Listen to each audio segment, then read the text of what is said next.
পশ্চিমবঙ্গে জনগণনার নতুন নিয়ম চালু হলো। হ্যাঁ বন্ধুরা, বাড়ি বাড়ি সার্ভেতে যদি আপনারা এই ভুল তথ্যগুলো দেন তাহলেই আপনার জেল পর্যন্ত হতে পারে। এই মুহূর্তে সরকারের তরফ থেকে কি ঘোষণা করা হয়েছে এই জনগণনাকে নিয়ে আজকের এই ভিডিওতে আপনাদেরকে এই বিষয়ে একদম বিস্তারিতভাবে জানিয়ে দেব। তো আশা রাখবো ভিডিওটিতে আপনারা প্রত্যেকেই প্রথম থেকেই শেষ পর্যন্ত সঙ্গে থাকবেন। দেখুন বন্ধুরা, সেলফ এনুমারেশন শেষ হয়েছে, এবার কিন্তু বাড়ি বাড়ি যে সার্ভে সেই সার্ভে কিন্তু শুরু হয়েছে।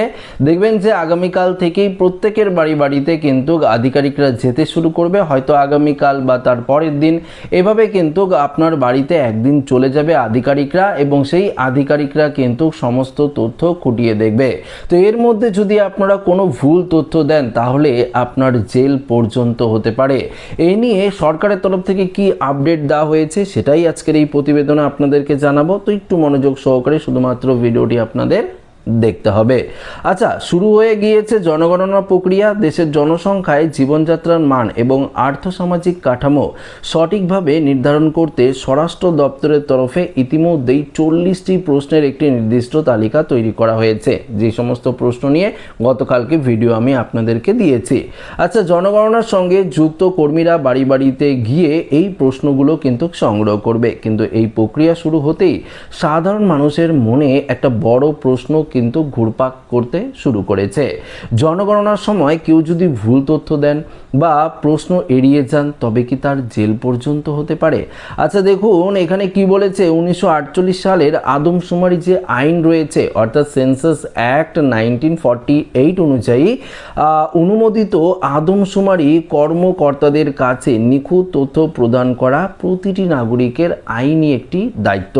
আচ্ছা, এই আইনের 8 নম্বর ধারা অনুযায়ী গণনাকারীদের জিজ্ঞাসা করা নির্দিষ্ট প্রশ্নের সঠিক উত্তর দেওয়া কিন্তু বাধ্যতামূলক। তো বুঝতেই পারলেন, সেন্সাস অ্যাক্ট 1948 এই অনুযায়ী যে কোশ্চেনগুলো আপনাদেরকে করা হবে, আধিকারিকরা তো আপনাদেরকে কোশ্চেন করবে, সেই কোশ্চেনগুলোর অ্যান্সার কিন্তু অবশ্যই আপনাদের দিতে হবে।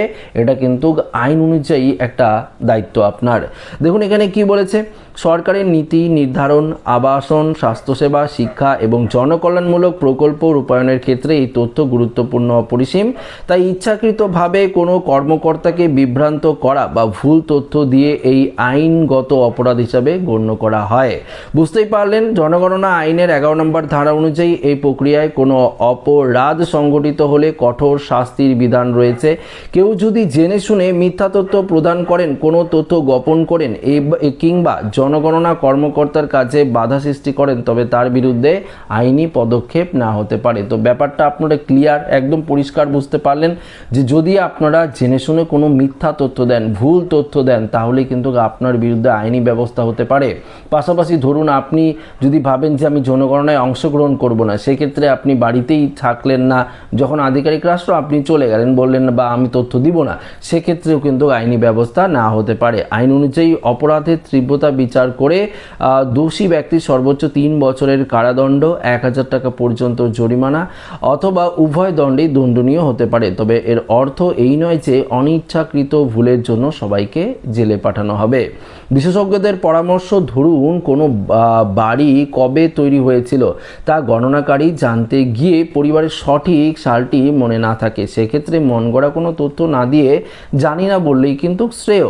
অনুমান করে ভুল তথ্য দেওয়ার চেয়ে সততার সঙ্গে সঠিক তথ্য প্রদান করা, অজ্ঞতা প্রকাশ করাই নিরাপদ। তো দেখুন এখানে পরিষ্কার বলেছে যে আপনি কতদিন ধরে এখানে বসবাস করছেন, যদি আপনার জানা না থাকে তাহলে আপনি বলবেন জানি না। সেক্ষেত্রে আপনারা যদি বলেন যে আমি 70 বছর ধরে, 90 বছর ধরে, 80 বছর ধরে এখানে বসবাস করছি, সেটা আপনারা যদি না জানেন তাহলে ভুল তথ্য দেবেনই না। যদি না জানেন তাহলেই বলবেন, যদি না জানেন তাহলে বলবে যে আমি জানি না বা আমার এ সম্পর্কে কোনো জানা নেই।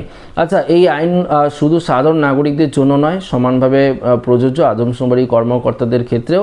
কোনো গণনাকারী যদি ইচ্ছাকৃতভাবে কোনো পরিবার থেকে পাওয়া সঠিক তথ্য পরিবর্তন করে ভুল ফর্মে ভুল এন্ট্রি করেন তবে তার বিরুদ্ধেও কড়া আইনি ব্যবস্থা না হবে। এছাড়াও খারাপ আচরণ, দায়িত্ব পালনে অনীহা বা নিয়মের তোয়াক্কা না করলে সংশ্লিষ্ট কর্মকর্তার বিরুদ্ধেও শাস্তিমূলক পদক্ষেপ নিশ্চিত করা হয়েছে। তো বুঝতেই পারলেন বন্ধুরা, যদি আপনারা এই যে সেন্সাসে যদি পার্টিসিপেট না করেন, অংশগ্রহণ না করেন, তাহলে কিন্তু আপনার বিরুদ্ধে আইনগত ব্যবস্থা নেওয়া হতে পারে। যদি আপনারা কোনো ভুল তথ্য দিয়ে থাকেন, সেক্ষেত্রেও কিন্তু আপনার বিরুদ্ধে আইন অনুযায়ী কিন্তু ব্যবস্থা নেওয়া হতে পারে। তাই বারবার বলবো, সঠিক তথ্য দিয়ে বাড়ি বাড়ি যে আধিকারিকরা আসবে তাদেরকে কিন্তু অবশ্যই আপনাদের সাহায্যের হাত বাড়িয়ে দিতে হবে। তো আমার উদ্দেশ্য ছিল আপডেটটি শুধুমাত্র আপনাদের কাছে পৌঁছে দেওয়া। ভিডিওটি ভালো লাগলে অবশ্যই লাইক করবেন, বন্ধুদের সাথে শেয়ার করবেন এবং নতুন হয়ে থাকলে চ্যানেলটিকে সাবস্ক্রাইব করে আমাদের সঙ্গে জুড়ে থাকবেন। ধন্যবাদ।